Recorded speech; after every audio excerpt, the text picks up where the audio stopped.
Hello students, मैं अतुल अरोड़ा एक बार फिर आप लोगों के लिए क्लास 10th और chapter linear equation two variable के कुछ क्वेश्चन लेके आते हुए बच्चों हमेशा मैं एक क्वेश्चन करवाता, लेकिन आज मैं दो क्वेश्चन लेके आया हूँ क्योंकि मुझे पता है एक एक क्वेश्चन से कुछ नहीं होने वाला, तो हल्के हल्के मैं थोड़े क्वेश्चन बढ़ाता रहूँगा। तो मैं आज जो क्वेश्चन लेके आया हूँ ये 2024 स्टैंडर्ड बोर्ड का क्वेश्चन है और पूछा क्या गया है इसके अंदर।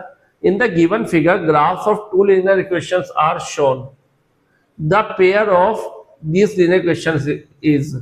एक ग्राफ हमें गिवन है और इसके अंदर दो पेयर हमें लीनियर इक्वेशन के दे रखे हैं और इन लीनियर इक्वेशन के लिए हमें चार कंडीशन दे रखी है। बच्चों बहुत जरूरी है इस क्वेश्चन को करने से पहले आप लोगों ने, मैंने अभी जो previous linear equation two variable की फर्स्ट जो मैंने वीडियो डाली है, जो मैंने अपलोड करी है वीडियो, बेटा उसको देखना बहुत जरूरी है। अगर किसने वो वीडियो नहीं देखा है तो शायद उसको ये क्वेश्चन थोड़ा मुश्किल लगे, लेकिन जिसने वो वीडियो देखा तो उसके लिए क्वेश्चन चुटकियों का है। तो देखिए क्या करना है कि मुझे इन चारों ऑप्शन में से राइट ऑप्शन बताना है। ये पूछा गया है कि ये दोनों के दोनों क्या है, कंसिस्टेंट विद यूनिक सोल्यूशन, कि क्या ये कंसिस्टेंट विद यूनिक सोल्यूशन है। Option B consistent with infinitely many solution, option C है इनकंसिस्टेंट, और ऑप्शन डी है inconsistent but can be made consistent by extending these lines. इस पूरे क्वेश्चन को देखता हूं तो ना इसमें दो आंसर तो दिख रहे हैं, लेकिन एक ऐसा आंसर है कि बिल्कुल राइट है, इसमें मुझे टिक करना है। दो पे आपको लगेगा यार ये भी सही हो सकता है, ये भी सही हो सकता है। पहले समझाता हूं कैसे। पहले मैं बी की तरफ चलता हूं। बी को कह रहे हैं consistent with infinitely many solution. Consistent, consistent का मतलब होता है जब दो लाइनें एक ना एक दूसरे से कहीं ना कहीं मिल रही होती है तो हम बोलते हैं कंसिस्टेंट है, लेकिन उसके लिखे हुए इनफाइनाइट मैनी सॉल्यूशन। यार इनफाइनाइट मैनी सॉल्यूशन कब होता है? इनफाइनाइटली मैनी सॉल्यूशन तब होते हैं जब दो लाइन एक दूसरे पर कोइंसाइड हो, एक के ऊपर एक हो। तो ये तो मेरा आंसर हो नहीं सकता। इनकंसिस्टेंट, इनकंसिस्टेंट की एक कमी नहीं मिलेगी, ये इनकंसिस्टेंट है। अरे भाई ये भी नहीं हो सकता। अगर मैं इसे आगे की ओर बढ़ा दूं, चलो भाई थोड़ा आगे की ओर एक्सटेंड करता हूँ और इसे भी थोड़ी आगे की ओर एक्सटेंड करता हूँ, इसे और आगे करता हूँ और इसे और आगे करता हूँ। अरे ये यहाँ पे कट कर तो नहीं है, तो लिखा हुआ इनकंसिस्टेंट, तो भाई ये भी आंसर नहीं हो सकता।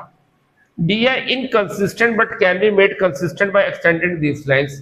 आप कह दोगे सर ये वाला तो सही है, देखो मैच कर गया कि सर ये इनकंसिस्टेंट अभी दिख रही है, लेकिन जब मैं इससे थोड़ा आगे की ओर बढ़ाता हूँ तो ये कहीं ना कहीं एक दूसरे को कट कर देती है, तो कंसिस्टेंट बन जाएगी। जहां ये मिल रही है इसका मतलब कंसिस्टेंट हो जाएगी। लेकिन मैं कहूंगा ये भी आंसर नहीं आप करोगे, क्यों? क्योंकि इससे बेटर आंसर मुझे ये दिख रहा है कि यार कंसिस्टेंट है, हाँ आगे बढ़ाऊंगा तो कंसिस्टेंट है, लेकिन जहां भी ये कट करेगी साथ में एक यूनिक सॉल्यूशन देगी। क्या देगी? एक यूनिक सॉल्यूशन देगी। तो आप ऑप्शन ए पे टिक करेंगे, ना कि डी पे। ध्यान रखना बच्चों, और बहुत से बच्चों तो आगे एक्सटेंड भी नहीं करेंगे, इन दोनों को देखेंगे आप, वाह ये तो मिल ही नहीं रही है, तो जब मिल नहीं रही है तो मैं तो इनकंसिस्टेंट लगा दूं। ऐसा मत करना, क्योंकि अब बोर्ड कुछ अच्छे क्वेश्चन बनाने लगा है तो वो चेक करेगा कि आप क्वेश्चन में अपना दिमाग लगा भी पा रहे हो कि नहीं। अब अगला क्वेश्चन है 2023 स्टैंडर्ड का। 3 chairs and 1 table cost rupees 900, whereas 5 chairs and 3 tables cost rupees 2100. If the cost of 1 chair is rupees X and the cost of 1 table is rupees Y, then the situation can be represented algebraically as। इस पर तो मैं बाद में देखूंगा, पहले तो मैं इसे देख लेता हूँ। देखो इसके अंदर क्या करेंगे कि 3 चेयर है और 1 टेबल है, उसका कॉस्ट 900 रुपए दिया, 900 रुपीज, और 5 चेयर और 3 टेबल का कॉस्ट दे रखा 2100 है। तो इन्होंने कहा कि मान लो एक चेयर का कॉस्ट है एक्स रुपीज। यार एक चेयर का कॉस्ट कितना है? X rupees. तो 3 चेयर का कितना होगा? अरे वाह 3x होगा। अब एक चेयर अगर मान लो आप एक आइसक्रीम लेते हो 10 रुपीज की, तो 3 कितने होगी? 10 इंटू 3 30 रुपीज की। तो अगर एक चेयर का कॉस्ट है एक्स रुपीज तो 3 चेयर का कितना होगा? 3x। और इन्होंने कह रखा कि 1 टेबल का जो कॉस्ट है वो y रुपीज है।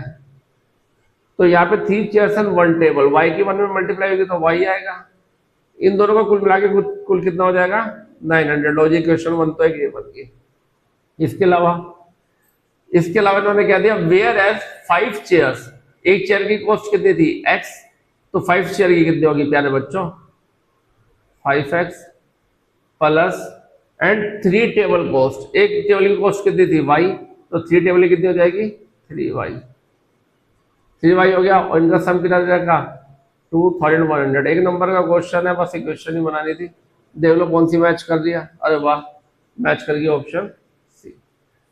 आई होप समझ में आ गया होगा आपको अच्छे से। ये क्वेश्चन तो आपके एक्सरसाइज में भी है। तो ठीक है बच्चों, अब ऐसे ही अपना थोड़ा लेवल और इंक्रीज करेंगे। थैंक यू बच्चों।